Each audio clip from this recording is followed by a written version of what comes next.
So students, today we will study lesson number 7. It is a poem named Thomas Alva Edison.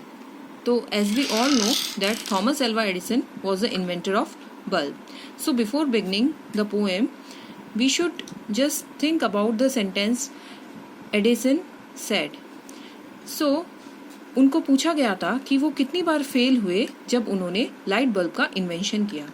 तो Edison ने उस time कहा कि मैं उस वक्त फेल नहीं हुआ, मैं 10,000 बार फेल नहीं हुआ, पर मैंने 10,000 तरीके ऐसे ढूंढे जो कि काम नहीं करेंगे. तो क्या आपको लगता है इस लाइन से कि वो क्या कहना चाह रहे थे? और क्या आपने ऐसा कभी कुछ हार्ड ट्राई किया है, कोई भी चीज़ पाने के लिए इतना मेहनत किया है जितना इन्होंने करा था? तो हम इनकी पिक्चर देख सकते हैं यहाँ पे. ये ब्लैक एंड वाइट पिक्चर है और ये थॉमस एल्वा एडिसन है. सो हम स्टार्ट करते हैं इनकी पोएम. सो थॉमस एल्वा एडिसन, इनको one of the finest scientist कहा जाता है और इन्वेंटर्स ऑफ ऑल टाइम. और उनका जो माइंड था वो एक अलग ही टाइप का माइंड था और वो अलग ढंग से सोचा करते थे. जब वो यंग थे तो वो हमेशा चीज़ों के बारे में सोचते थे कि चीज़ें किस तरह से वर्क करती हैं और ऐसा क्यों होता है. मीनिंग उनका माइंड बड़ा क्यूरियस सा था, उनको क्यूरियोसिटी रहती थी. वो जब भी अपने सराउंडिंग को देखते थे तो उसके बारे में एक थॉट देते थे. उनको चीज़ों के बारे में एक्सपेरिमेंट करना पसंद था और उनके आंसर्स ढूंढना बहुत पसंद था जो वो खुद से क्वेश्चन किया करते थे. तो क्या आपको वो पसंद है? चलिए पोएम के थ्रू हम पढ़ते हैं.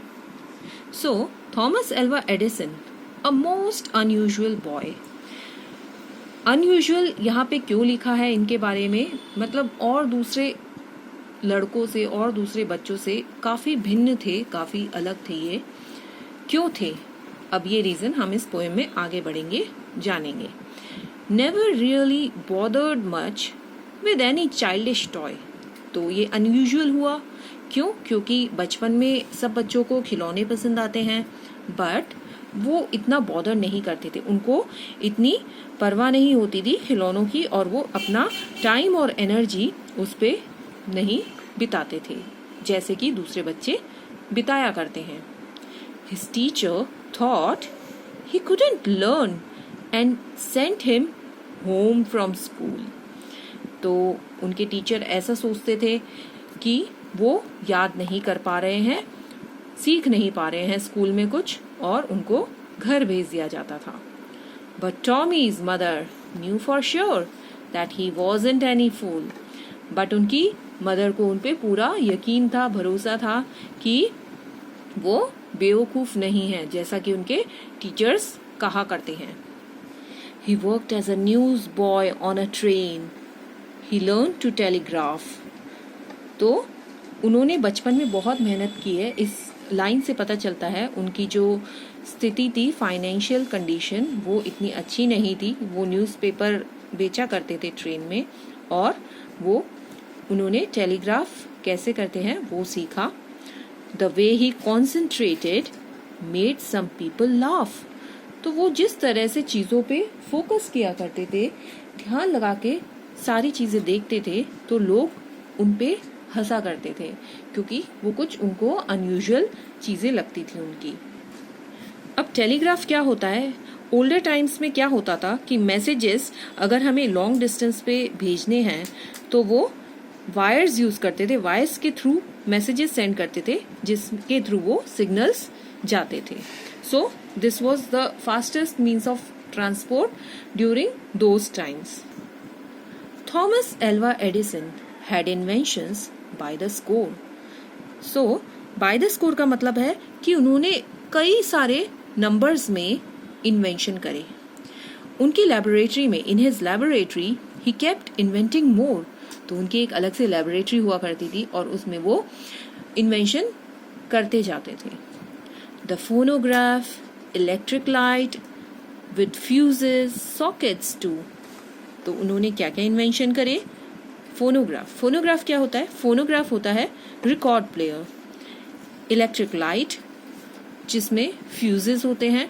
फ्यूज वायर अगर आपने देखा हो अपने घरों में, तो वो फ्यूजेस जब भी कुछ शॉर्ट होता है तो वो ब्रेक हो जाता है। सॉकेट्स जिसमें प्लग लगाते हैं हम, तो ये सब उन्होंने इन्वेंट करे।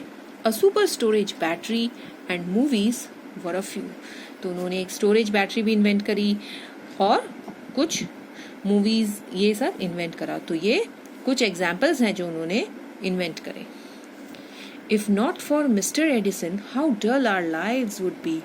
अगर मिस्टर एडिसन ये सब नहीं करते, वो नहीं होते, तो हमारी लाइफ बिल्कुल डल हो जाती। Can you imagine without electric bulb how our life could have been? So it would be dull. We might not have gotten radio. हमारे पास रेडियो नहीं होता। Neither the X-ray nor the TV. ना हमारे पास X-ray होता, ना ही टीवी होता। So mister Thomas Alva Edison was very important for us, and he was a great scientist according to this poem, and the poet of this poem is Vivian Goelet. Now here are few pictures of Thomas Alva Edison in his laboratory, जहाँ पे वो अपने experiments किया करते थे, and you can see few instruments and he is doing some experiments. And now here is also some machine which he had invented, and this is a picture of the electric bulb with a filament inside. So I hope आपको ये poem समझ आई होगी Thomas Alva Edison की, and thanks for watching.